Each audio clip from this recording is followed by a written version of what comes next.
about to now. Good evening, my name is David Lopez, and this is my country/culture speech. I'm here with my audience members, Sean Peixoto, my old roommate. Then over here, we got my sister, Diane Lopez, my current roommate. My other current roommate, Freddie Mendoza. And my little sister, Stephanie Lopez. My oldest sister, Justina, wasn't able to be here today because she's in Tallahassee right now, so she will not be here. Then, we got Sean Peixoto recording the video. Take that, sir. Good afternoon, everybody. My name is David Lopez, as you all very well know. My speech today is going to be on Greek mythology. With that being said, who here has not seen the film Hercules? Okay, so assuming that you guys have all seen it, you guys will know what I'll be talking about. And if you guys just lied, then you'll learn something new. So, Hercules was a film based on one of the Greek heroes, Hercules. There are plenty more. Greek mythology, a world based on ancient literature with teachings and myths about gods and heroes of ancient Greece that are so thought-provoking that it's still taught in today's curriculum. Greek mythology dates as far back as 900 to 800 BC, that is before Christ. So, with that being said, if it's still taught today, what's so special about it? Well, we'll take it from the top. We'll start with Zeus, who is the father of most gods and men. He is the god of the sky and thunder. And if there are any Pokemon fans out there, thunder is pretty weak, so I think that's pretty weak. If there's anybody that's solid rock, he wouldn't be able to penetrate it, so it's kind of bad for the strongest god. He lives atop Mount Olympus. He's also married to Hera. He fathered most of the gods and heroes, but even those who he did not father, they still address him as father. Next up, you got Pan. He is the god of the wild. He's half human, half animal, with his torso and up being human, and pretty much from his waist down is being fawn. He has goat-like horn appendages on his head. Next up, we have Apollo and Dionysus. These are probably by far the coolest gods. Apollo is the Greek god of music, poetry, and knowledge. Then you also have the Greek god Dionysus, who is the Greek god of wine and fertility. After that, we can't forget about our Greek god of the sea, Poseidon. He chose his home to be Atlantis, which is the underwater city. He also starred in the movie The Little Mermaid, which his character was named King Neptune, but which is pretty much the Roman equivalent to Poseidon.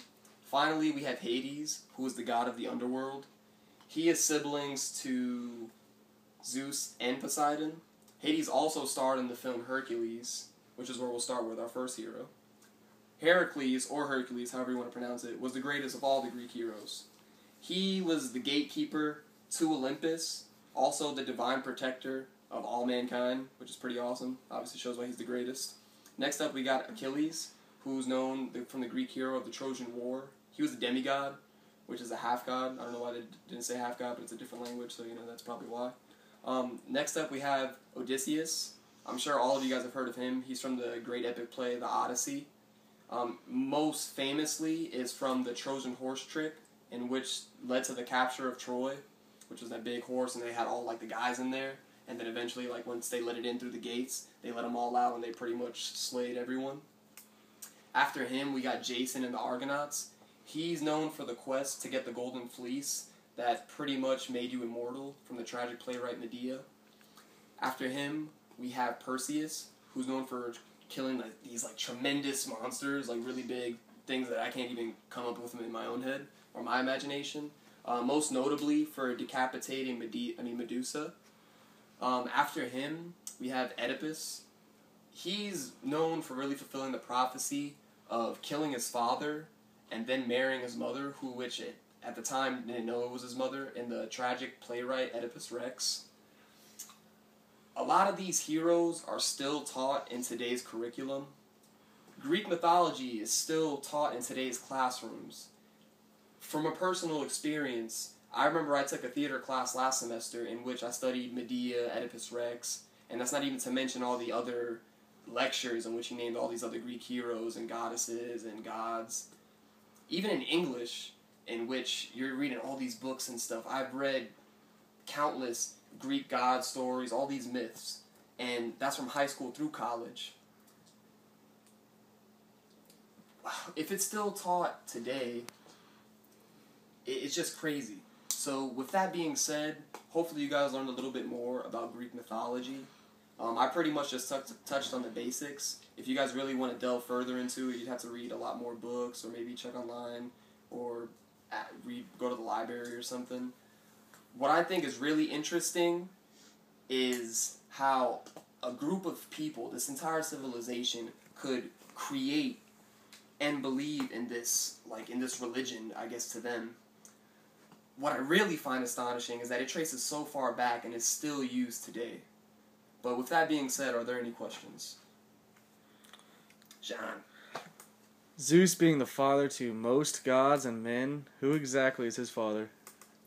That's pretty funny. He was father to most gods and men, and if you go through a list, it's probably most of them. But his father was actually Cronus, who also fathered Hades and Poseidon.